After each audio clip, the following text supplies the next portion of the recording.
Hello again, everyone. Welcome to lecture 1.3.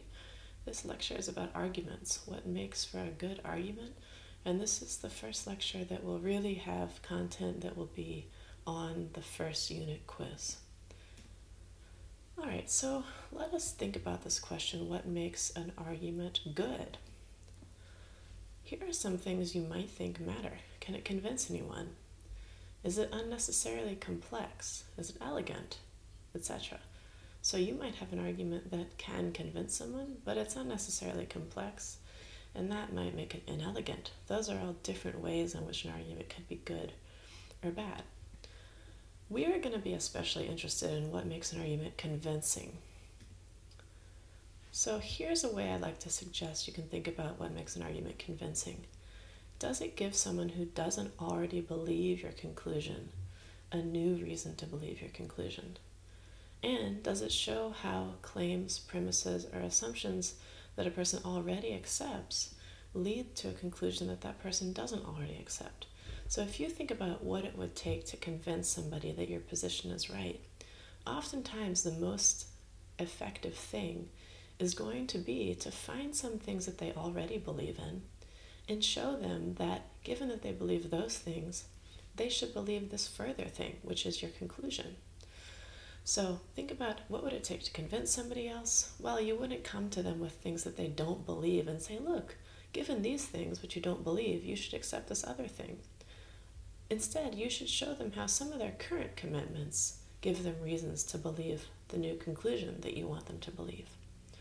All right, this may sound a little bit abstract, so let's look at some specific arguments.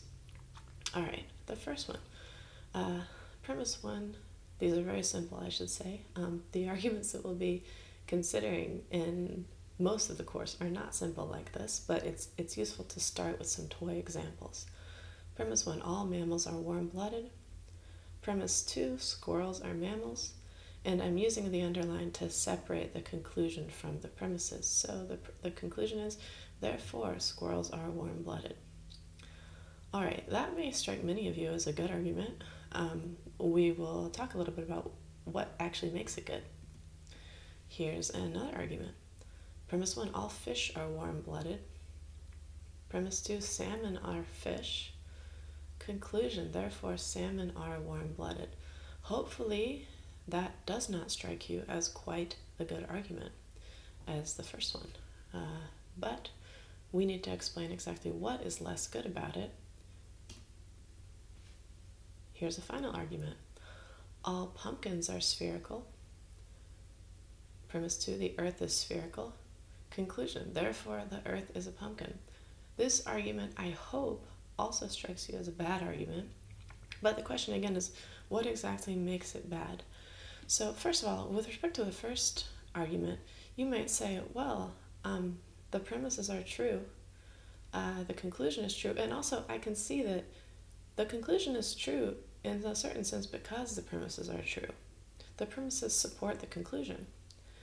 The second argument is a little bit strange. Let me see if I can get my pointer. So you might notice there's a certain sense in which it's good.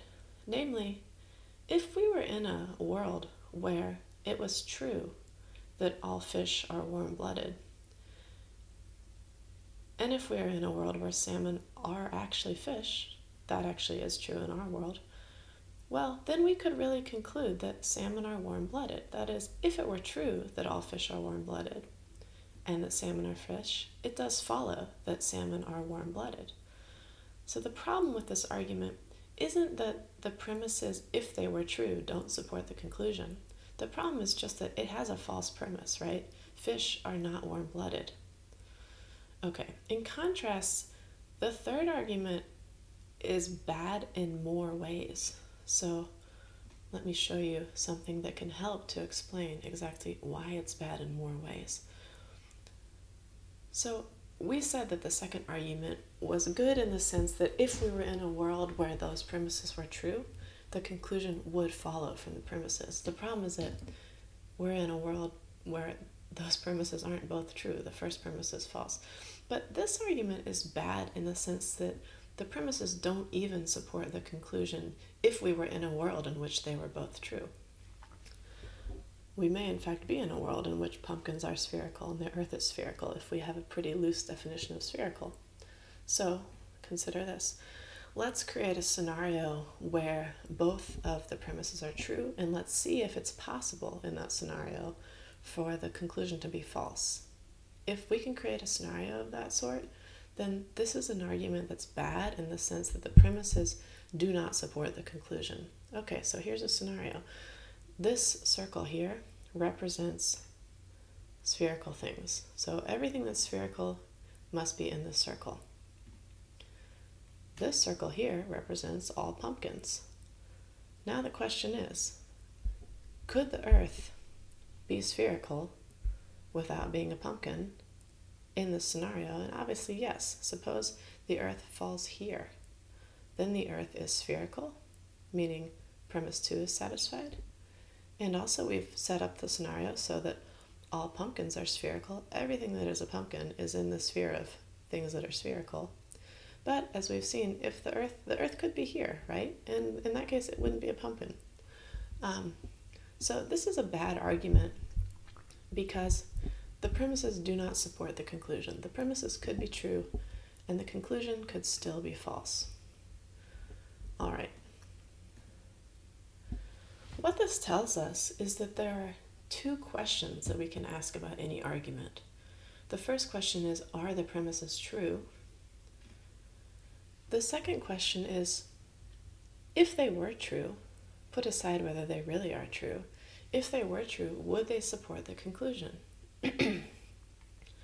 This first question, are the premises true? This is what soundness is about. This is a technical term that we'll use again. The second question, if the premises were true, would they support the conclusion? This is what validity is about. So an argument which is such that if the premises were true, they would support the conclusion, this is a valid argument.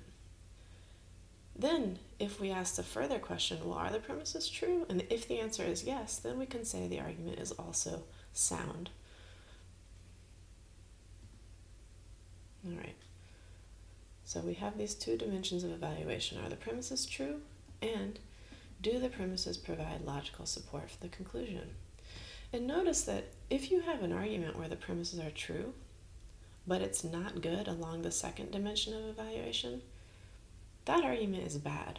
The premises don't support the conclusion, and so you shouldn't even really care whether the premises are true or not. So for example, this argument, all pumpkins are spherical, the earth is a pumpkin, therefore, all pumpkins are spherical, the earth is spherical, therefore the earth is a pumpkin. That argument is bad along the second dimension, so we don't even care that it happens to have true premises. It's a bad argument. The premises don't give us a reason to support the conclusion, to believe the conclusion. In contrast, this is an argument up here. All mammals are warm-blooded. Squirrels are mammals, therefore squirrels are warm-blooded. That is both valid and sound. The premises actually support the conclusion, meaning that given that they're true, the conclusion really follows. And, as we just said, the premises are in fact true. Okay. Now, in fact, things are a little more complicated. We can distinguish between two different kinds of arguments. So, deductive arguments are these arguments that have the aspiration to be the kind of argument where, if the premises are true, then the conclusion is guaranteed to be true. But there are also arguments that are inductive, and these are arguments where they aspire to be arguments such that if the premises are true, then the conclusion is probably true. So you don't have a guarantee with inductive arguments that if the premises are true, the conclusion is true. Rather, the arguments are such that if the premises are true, then the conclusion is probably true. We're going to look at some examples in a second. And it's important to note that the terminology of validity and soundness, this is actually terminology that we use with deductive arguments. So an argument is valid if it is deductive and the truth of the premises would guarantee the truth of the conclusion. And it is sound if, in addition to that, the premises are in fact true.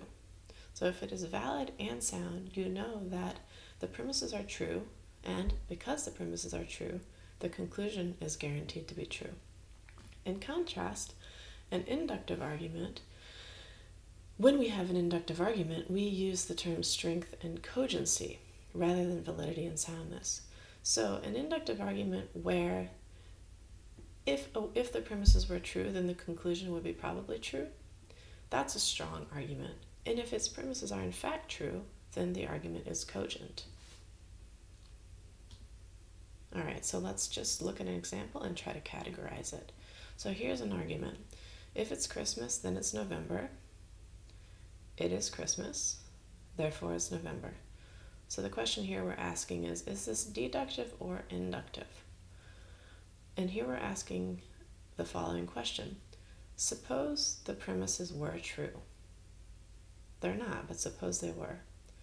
Then would the conclusion be guaranteed to be true? So if it's Christmas, then it's November. Suppose that were true. That's the false premise, but suppose it were true. Now suppose it's also true that it is Christmas. In that world, that imaginary world where both these things are true, is the conclusion guaranteed to be true? The answer is yes. So this is a deductive argument, and it's valid.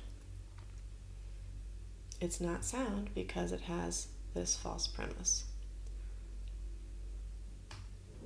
Let's look at another. If it's Christmas, then it's November. It's not Christmas. Excuse me. If it's Christmas, then it's November. It's not November.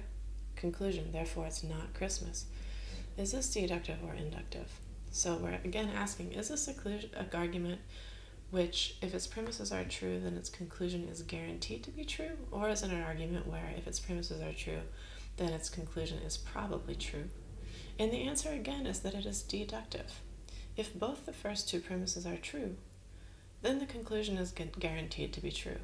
So we imagine a world where it's true that if it's Christmas, then it's also November. We imagine that it's not November, and in that world we know with no doubt that it cannot be Christmas in that world. Here's another example. Premise 1, 95% of students at UCSD are from California. Premise 2, Samantha is a student at UCSD. Conclusion, Samantha is from California. So is this a deductive argument or an inductive argument? Well, suppose that we live in a world where the premises are both true. So let's imagine that world. That's a world in which 95% of students at UCSD are in fact from California. Okay, imagine that's true. Now imagine Samantha is a student at UCSD. Is it guaranteed that Samantha is from California? No, right? She might be in the 5%. But is it probable that she's from California? Yes, it's probable. So this tells us that this is an inductive argument. By the way, this is not a cogent argument, right? Because I don't think that 95% of students at UCSD are actually from California. And while there may be a student called Samantha at UCSD, I'm not actually sure who this premise is even referring to, so it's hard to know whether it's true. Okay, so we can return to our initial arguments that we looked at on one of the first or second slides. The argument about squirrels is both valid and sound. The argument about fish is valid, but not sound. And the argument about pumpkins is invalid. And notice that if an argument is invalid, we don't even bother to specify whether it's sound or not sound. In fact, an argument can be sound only if it is valid. So if the argument is invalid, that's all you say about it.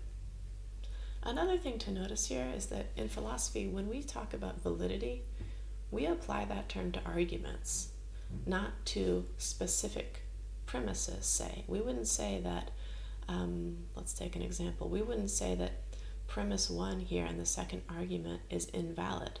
That is not the way we use the term valid in philosophy. Instead, we would say that premise 1 is false, and if we want to use the terms validity and invalidity, we use those terms to describe the whole argument, not individual premises or even the individual conclusions. So argument 3 here, down here, is invalid. the premises in this argument are true, more or less, assuming spherical, the Earth really does count as spherical, and that pumpkins really do count as spherical. Okay, so now let's ask some questions about what we can infer about arguments given these understandings of validity and cogency and strength and soundness. Okay, so suppose that an argument is valid, but its conclusion is false. Here's the question. Does that tell you anything about its premises? Remember, an argument is valid if it's an argument such that imagine a world where all of its premises are true. In that world, the conclusion must be also guaranteed to be true if the argument is valid. So now suppose an argument is valid, but its conclusion is false. Well, does this tell you anything about its premises? It does. It tells you that at least one of its premises must be false. So let's in fact look at a case of a valid argument that has a false conclusion, and we'll see this. So here we have an argument that is valid, and its conclusion is false. Salmon are not warm-blooded. And indeed, it is the case that it has a false premise. It's false that all fish are warm-blooded.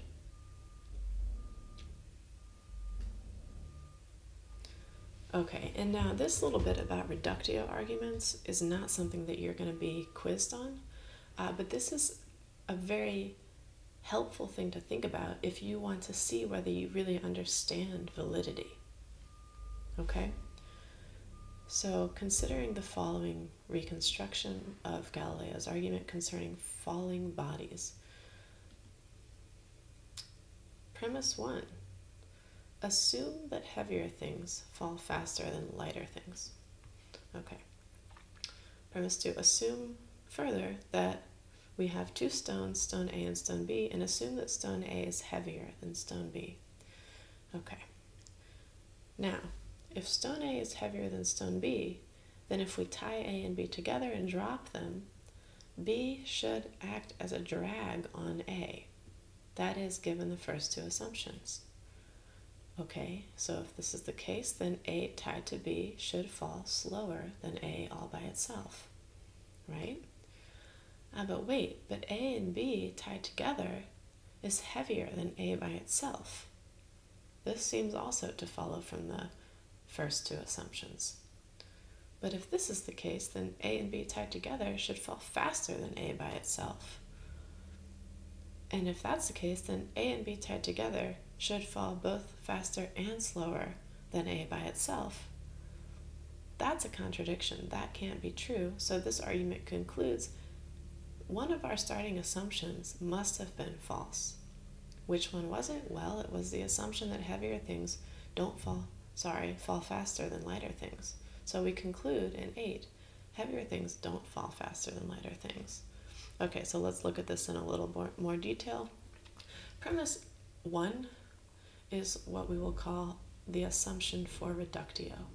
So we're going to assume that this premise is true, but our ultimate goal is to show that it's actually false. And we show that it's false by showing that on the assumption that it's true, we get a contradiction. A contradiction can't be true, so the thing responsible for the contradiction must be false.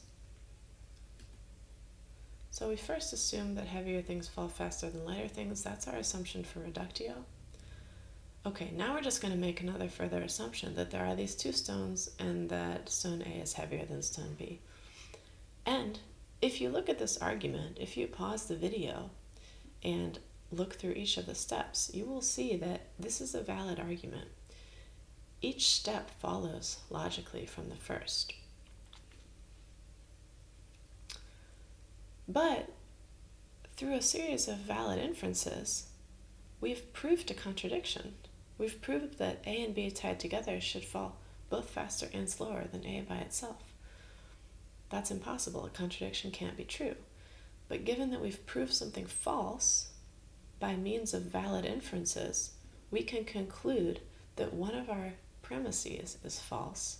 And in this case, the suspicious premise is premise 1. Heavier things fall faster than lighter things. That can't be true. So we can reject premise one and infer that heavier things don't fall faster than lighter things. Put differently, the argument appears to be valid, and premise one appears to be the only questionable assumption. So we can infer that premise one is false. So this was a little bit tricky, but if this basic idea of how reductio arguments work makes sense to you, and if you see why arguments of this sort exploit the fact that in a valid argument, if the conclusion is false, then one of the premises must be false. If that makes sense to you, then that's a good sign that you're on your way towards really understanding validity. If that doesn't quite make sense to you, I would recommend going back a bit and reviewing the definition of validity, play around a little bit with some of the arguments that you've seen in this lecture, and come also to section where we'll talk about this a little more. The final thing I want to say about this, the notion of validity, is that in many of the readings that we will look at in the weeks that follow, we're going to be trying to figure out whether the relatively complicated arguments that are presented in the readings can actually be reduced to sort of, we can see the structure and figure out whether they're in fact valid. If the argument isn't valid, then we want to reject it. But even if it's valid, it might still be that it has some false premises. And if it's valid, but it depends on false premises, then that would be another way in which we might put pressure on the argument, and then in doing so be able to put pressure on the conclusions that the philosopher draws. All right, so again, come to section if you would like to practice a little more or have questions about validity. And that's it for today, for this lecture. I will see you in lecture 1.4, which will be the last lecture in day 1.